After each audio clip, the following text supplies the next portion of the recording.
Shfrytëzimi i pasurive natyrore dhe non-toksore në territorin e Mirditës po kthehet në një shqetësim serioz për komunitetin. Sipas tyre, aktivitetet minerare dhe koncesionet e shumta po shkaktojnë dëme të mëdha mjedisore dhe sociale, duke ndikuar drejt për drejt në shpopullimin masiv të kësaj bashkie gjatë 2 dekadave të fundit.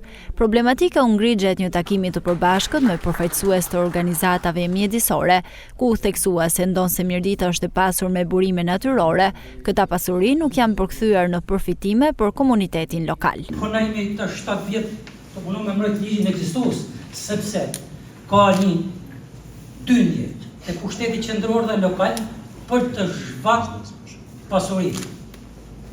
Dhe ka një shfarosje te popullsisë. Censusi i para 2 viteve, Mirdita ka 13.500 banorë. Sot është poshtë 13.000. Të paktën unë di që 10 familje kanë ikë nga Rresheni që i njoh edhe fëmijët e tyre. Atëherë këtu problemi është i rrugës raportit, se gjithë bota është zhvilluar, kjo është luftë në mes ekosistemit dhe zhvillimit. Që Shqipëria me VKM, me koncencione, po shkatron bytës dhe po merr edhe trego malore dhe fusho, po merr burimin kryesor të tjes. Dhe po ditron të shpopullohen, po të ikin në Evropë. Këto banorë që shpopullon Shqipëria, i largon Shqipëria me këto VKM. Kundërshtim president. Shkën be. Kam pa që ne po dëmtohemi 2 herë. I japim edhe lekët që të na mbrojë bashkisë, edhe po na ban dhe domin.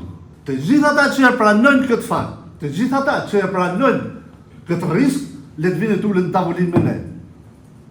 Përndryshe, mos rrit du na dhanë firma maskine me na vra çdo ditë. Përfaqësuesit e organizatave mjedisore u shprehën se është domosdoshmëri bashkëpunimi i të gjithë aktorëve për të ndikuar në vendimarrje si një mënyrë për të mbrojtur pasuritë e Mirditës. Do të mundohemi që të bëjmë lobimin për të ndryshuar paketën ligjore dhe pse jo edhe në një çështje gjyqësore për mbrojtjen e zonave të mbrojtura dhe e sigurt është që të gjitha problemeve do t'u jepet një zë nëpërmjet mediave dhe forumeve dhe mundësive të tjera, mekanizmave të tjerë të mediatik. Është nevoja për të ngritur një bashkëpunim qytetar, për të ngritur zërin, për të reaguar si ndaj vendimeve, si ndaj ligjeve, ashtu edhe ndaj dëmeve të tjera që bëhen në këto zona të mbrojtura. Sipas të dhënave të censit të fundit, Bashkia Mirdit numëron rreth 13.000 banor, një shifër që tregon qartë një tendencë shqetësuese të shpopullimit,